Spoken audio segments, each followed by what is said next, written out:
Alright everybody, welcome back to the crazy channel.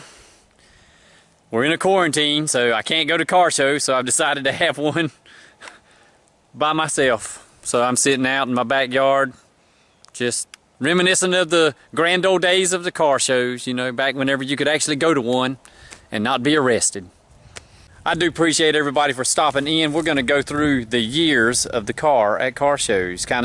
Some of you know the story of the car. If you're new, thank you for stopping in. Thank you for hitting the subscribe button, the like button. That goes a long way in my quest for excellence with the car and just trying to keep everybody happy. You know, I love car shows. You guys know it. I mean, here in Eastern North Carolina, there's one every other weekend when there's not a quarantine. This quarantine got to go. We got to get rid of this junk.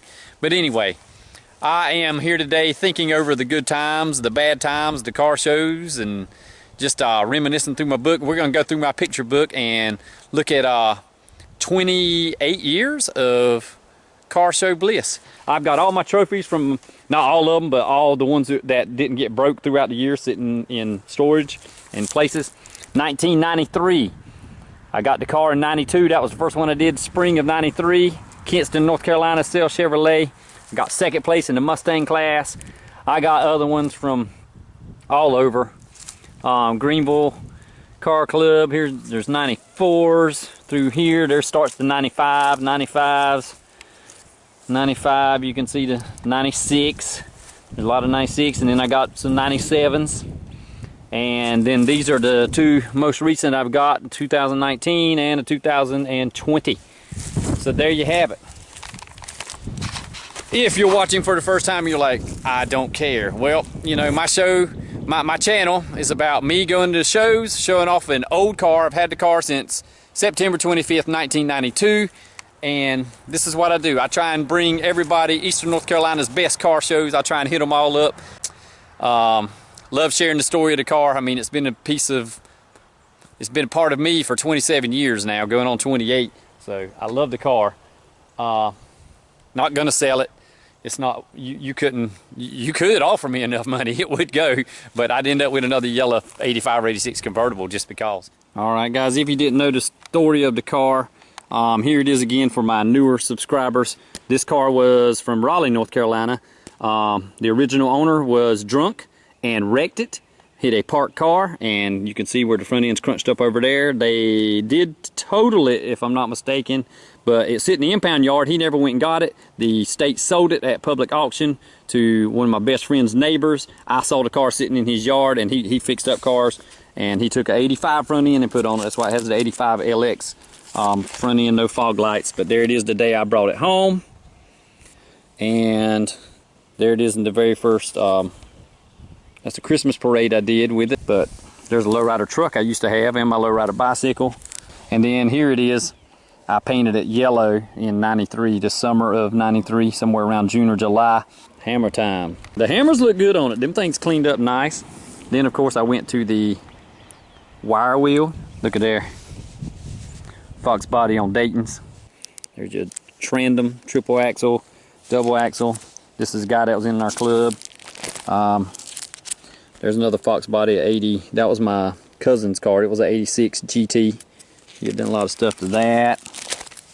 There's a Camaro, which was in the same class as me. You were either foreign or domestic most of the time. Camaro man would like that. Check that out. I remember this car. That was a sweet little ride. This guy was in the same class as me most of the time. There's a third gen Camaro. That was one of my competition cars. Foxbody with 4 15s in it. That's a pretty sweet setup. That is a Pioneer Saline. There's Foxbody beside there, 87 to 89 model. Foxbody with 2 Rockford Fosgate 15s in it. There's my setup I had at one time. There's a true Shelby GT 350 right there. There's a Aero front end all over there. That there had the hammers.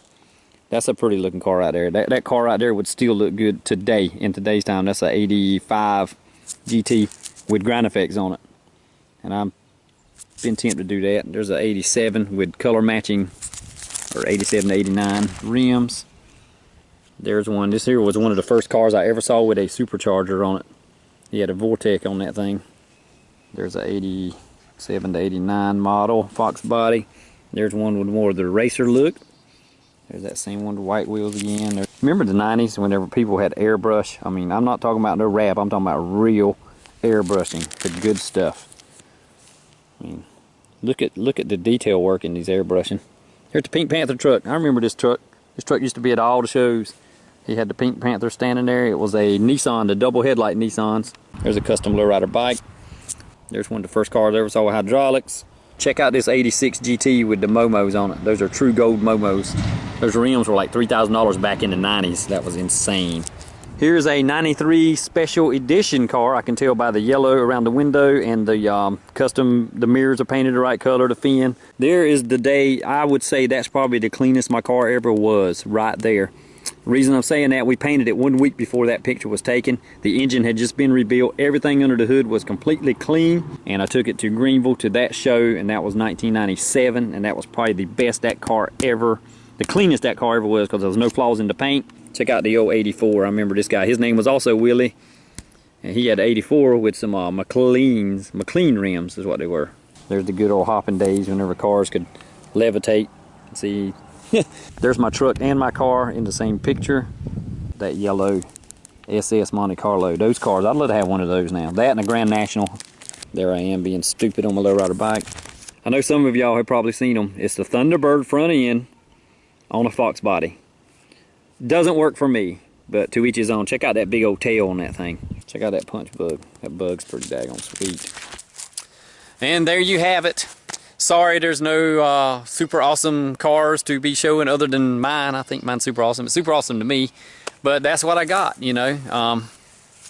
Quarantine, what you gonna do? Anyway, hopefully I didn't bore you to death. You know, it was maybe those pictures come out decent in the video. I'll check whenever I'm editing everything. I do appreciate everybody who has subscribed. Welcome all you new subscribers and everybody else. Thank you for tuning in. I promise I'll get back to the car show world. We'll get that side of it. I'm not doing anything under the hood of my car anytime soon other than cleaning it, so there won't be no build there. I almost got an 85 T-top this week, or last week. I saw it on Wednesday. I asked the guy a few questions on Thursday.